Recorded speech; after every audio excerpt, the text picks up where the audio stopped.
പറയാം. ഞാനൊരു സ്ക്വയർ വരച്ചു.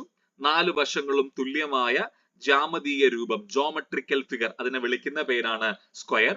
ആ സ്ക്വയറിനെ ഞാൻ 4ആയി ഭാഗിച്ചു.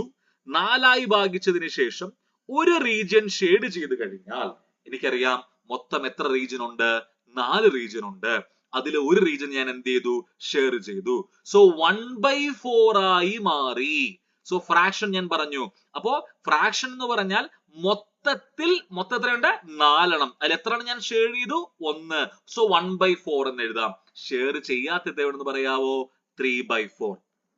അപ്പോ ഒരു വ്യക്തിക്ക് 1/4 എന്ന് പറയുന്നതും 3/4 എന്ന് പറയുന്നതിനേക്കാളും നല്ലത് ഇത് 100ൽ എത്ര ശതമാനം, ഈ സ്ക്വയർ 100ൽ എത്ര ശതമാനം ഞാൻ ഷെയ്ഡ് ചെയ്തു, 100ൽ എത്ര, ഈ മൊത്തം 100ലാണ് പറയുന്നതെങ്കിൽ ഇത് എങ്ങനെയാണ് മാറേണ്ടത് എന്നുള്ള